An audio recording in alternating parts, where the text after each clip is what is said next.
Welcome to the Business Short Course Series presented by the Iowa State University Extension and Outreach Farm, Food, and Enterprise Development Program. This course is an introduction to sources and uses of funds. Let's talk about why funding is so critical for any business. First, funding is the lifeblood of operations. It's what keeps things running day to day and allows for future growth. It also supports better decision making, giving you the financial clarity to invest, expand, or pivot with confidence. Next, clear funding plans build trust with stakeholders, whether that's your team, your customers, or potential investors. Last, showing that you've thought through where funding comes from and how it will be used can strengthen your case with lenders and attract investment. When we talk about sources of funds, we're referring to the different ways a business can bring in capital to support its operations. These sources are critical for starting new projects, expanding into new markets, and keeping day-to-day activities running smoothly. Whether it's through loans, investments, grants, or sales revenue, identifying where your funding will come from is key to creating a sustainable and strategic plan for growth. Funding for a business can come from a variety of channels, and they generally fall into three main categories. Equity financing, which involves raising money by selling ownership stakes. This could be through personal investments, bringing in venture capital, or using retained earnings. Debt financing, which means borrowing funds, typically through bank loans, credit lines, or bonds. The business must repay this money with interest over time. And then there's alternative financing, which includes things like grants, crowdfunding platforms, angel investors, or even loans or gifts from family and friends. Each source has its pros and cons, and the best option often depends on your business's stage, goals, and financial structure.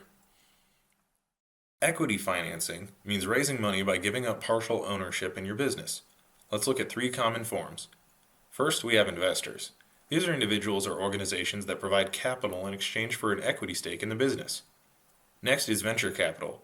These funds come from firms that invest in startups or businesses with high growth potential. They typically provide large sums but expect rapid scaling and strong returns. Lastly, there's retained earnings. This is when a business reinvests its own profits back into operations rather than distributing them to shareholders. Each option has trade-offs in terms of control, cost, and growth expectations. Let's break down the advantages and disadvantages of equity financing. On the plus side, there's no repayment obligation, which means the business doesn't have to worry about regular loan payments. This helps ease cash flow. It also involves shared risk. Investors absorb some of the financial burden, which can be reassuring during uncertain or risky ventures. On the downside, equity financing leads to dilution of ownership. Bringing in investors means you're giving up a portion of your company. There's also the potential loss of control. Investors may want a say in how the business is run, especially if they hold a significant stake.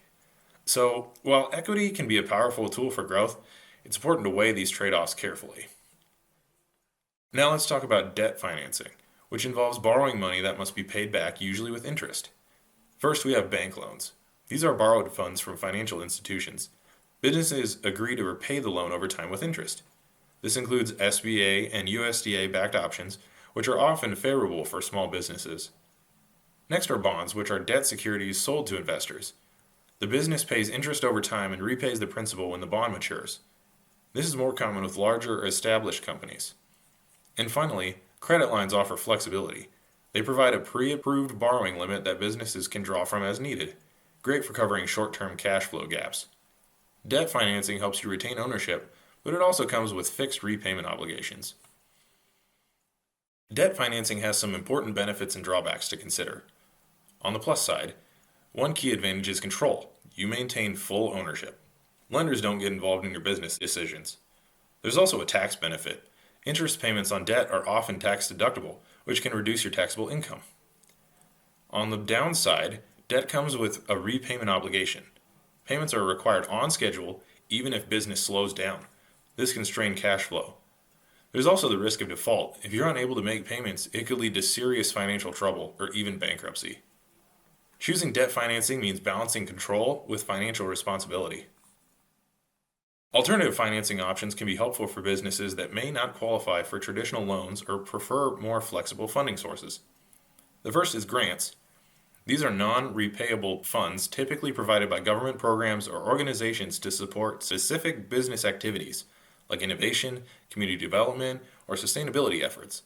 The key benefit here is that you don't have to pay them back. The second is crowdfunding. This involves raising small amounts of money from a large number of people, usually through online platforms like Kickstarter or GoFundMe. It's especially useful for startups, creative projects, or launching a new product, and it also helps build an early customer base. These methods can provide valuable capital while avoiding the debt burden or equity dilution. When considering alternative financing, it's important to weigh both the advantages and the trade-offs. On the pro side, one of the biggest benefits is faster access to funds. The application and approval process is typically quicker and more streamlined than traditional loans, which can be a huge advantage when time is critical. Another advantage is flexibility. Terms are often more adaptable, allowing for repayment structures that better suit your business's cash flow or seasonality. However, there's also cons. One is higher costs. Interest rates and fees are often greater than what you'd see with traditional financing, which can add up over time. Also, depending on the funding source, there may be equity dilution. You might have to give up a share of ownership or control, especially with investors or some crowdfunding arrangements. So, while alternative financing opens up great options, it's essential to align the choice with your business's goals, cash flow, and long-term plans. Common uses of funds. When businesses secure funding, it's important to understand where that money typically goes. Here are some of the most common uses of funds. Startup costs. This includes initial activities like product development, marketing, and legal fees. These are foundational investments to get the business off the ground. Operational expenses. These are your day-to-day costs such as payroll, rent, and utilities. They keep the business running smoothly and support your workforce. Capital expenditures. This refers to larger, long-term investments such as equipment, technology, real estate, or facilities. These purchases help scale and grow your business. Lastly, debt repayment and reserves.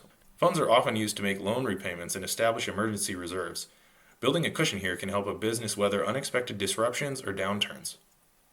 Clearly, identifying and planning for how funds will be used helps justify your funding needs to investors or lenders and ensures smarter financial management.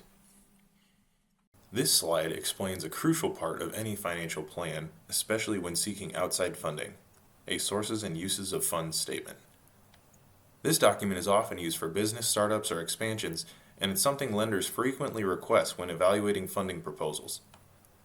The document has two sections, a sources section and a uses section, hence the name of the document. Sources of funds can include things like owner's equity, loans, and private investment. Uses of funds includes things like land acquisition, construction, equipment, furniture, and most importantly, working capital. Including working capital is especially important. It shows you plan for operating expenses while your business gets off the ground, not just big ticket investments. As far as the organization of the document, the sources section is always shown before the uses section. Sometimes sources will be shown on the left side of the document with the uses section on the right. In the example on this slide, the sources of funding section is shown above the uses section. One critical rule: total sources must equal total uses. This balance ensures your plan fully accounts for how every dollar of funding will be allocated. This statement tells your story to funders in a clean, numbers-based format, building credibility and helping them quickly understand your financial plan. Let's take a quick break for a pop quiz to reinforce what we've learned so far. Question 1. Which of these are debt financing methods? A. Bank loans. B. Bonds. C. Line of credit. Or D. All of the above. Question 2. One possible use of funds can be to expand a business. Is this true or false? Question 3. When sourcing funds, you should have A. A description of the uses of funds. B. A list of other funding sources. C. Both A and B. Or D. None of the above. If you need extra time to determine each answer, feel free to pause the video now. We'll show the answers in just a few seconds. Which of these are debt financing methods? All of these: bank loans, bonds, and lines of credit. One possible use of funds can be to expand a business. This is true. When sourcing funds, you should have both a description of the uses of funds and a list of other funding sources. As we wrap up, remember that understanding your sources and uses of funds isn't just good practice, it's essential. Whether you're launching a new business, expanding your operations, or applying for funding, this document shows your financial readiness and planning skills. Lenders and investors want to see how much money you need, where it's coming from, and exactly how it will be used. Having a clear, well-prepared sources and uses of funds statement not only builds trust, but helps you make smarter, more informed decisions. So before your next big financial ask, have this document ready. It can make a major difference in how your proposal is received. Thank you for listening to this presentation brought to you by the Iowa State University Extension and Outreach Farm, Food, and Enterprise Development Program. We're here to help you make informed and confident decisions for your business.